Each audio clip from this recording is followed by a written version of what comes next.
I'll start by painting a clear picture of everyone who was there that night.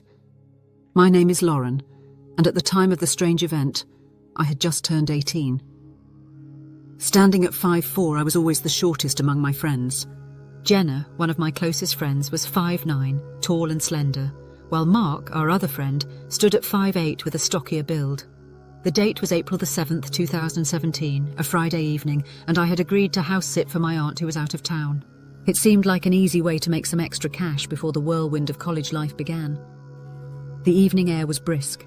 The kind of chill that signalled spring was still reluctant to fully bloom. My aunt's house had this amazing glass patio that felt like a greenhouse during the day, but transformed into a cosy den at night. It became our favourite spot to relax. Feeling that the night would be more enjoyable with some company, I decided to invite Jenna and Mark to stay over. There was something comforting about having friends around, especially in a big, quiet house. Jenna, 24, had always been the responsible one of our group, while Mark, 23, was the jokester who could lighten any mood. They arrived around 8 p.m, bringing along a bottle of whiskey. We settled in, laughing, trading stories and passing around a joint as the hours melted away. By the time the landline rang, we were loose from the drinks and the haze of smoke that lingered in the air. It was around 11:30 p.m, and none of us even remembered the house had a landline. The fact that it rang was eerie in itself. My aunt had mentioned the phone was disconnected. At first, we laughed it off, brushing it aside as some glitch or random occurrence. Mark joked about ghosts while Jenna shrugged it off entirely. We ignored the first two calls, but the ringing was persistent, almost methodical. The sound filled the silent house like an unwanted guest. Something about the regularity of the calls started to feel deliberate, like someone was counting each ring. On the fourth ring, Mark finally answered, humouring whoever was on the line. His casual demeanour shifted almost immediately as he listened to the person on the other end.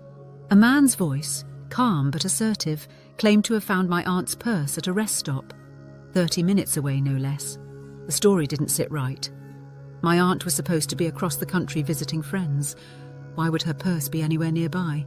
Mark questioned him, but the man pressed, saying it was urgent that we retrieve it immediately. Something felt off.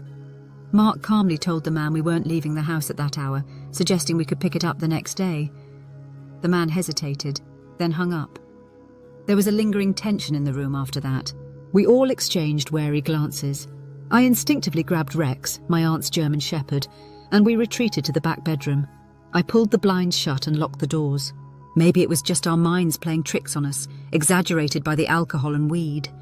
We rationalised that the man was probably being helpful and we were just overreacting. Mark, calm but firm, explained we weren't leaving the house that late, but we could get it in the morning. After hanging up, we felt uneasy. Something didn't add up.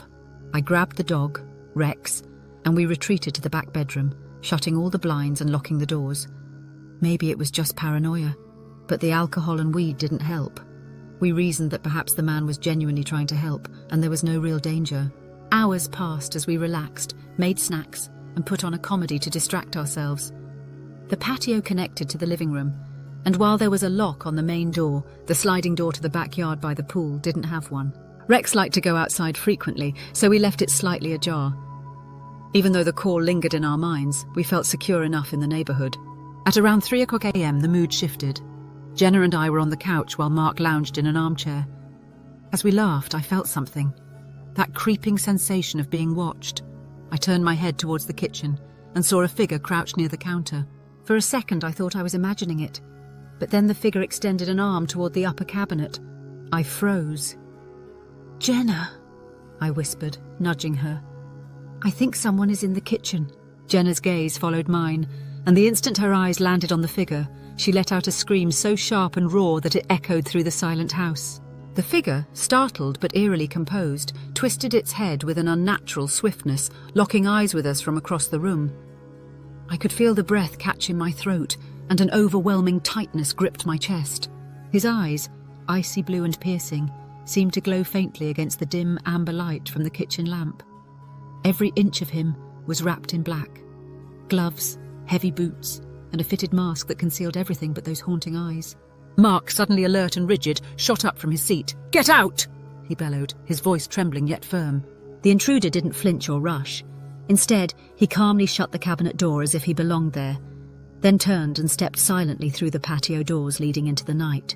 It was almost as though he vanished into the shadows, leaving behind nothing but our pounding hearts and shaking hands.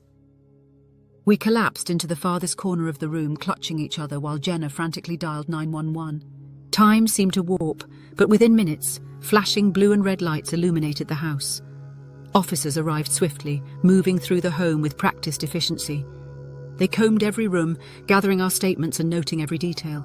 Their presence brought little comfort. A patrol car stayed stationed outside until the first light of dawn peeked over the horizon. But we weren't about to wait it out. With fear still fresh in our minds, we abandoned everything. Our drinks, my car keys still on the counter, and even Rex, who seemed unfazed by the night's events, and made our way to Jenna's apartment. Only after the sun was high in the sky did we muster the courage to return. The sight that greeted us was chilling. The house was dishevelled, with clothes scattered carelessly, and small crumbs formed a trail by the dog door. It was clear someone had rummaged through the place. Rex, loyal as ever, had remained silent through it all, his calmness almost unnerving. To this day, the identity of the mysterious caller and the intruder remains a mystery that haunts us. The unease never truly left, and I've never set foot in that house again. If you enjoy these unsettling stories and want to hear more eerie, real-life experiences, don't forget to subscribe to the channel and hit the notification bell. You won't want to miss what's coming next.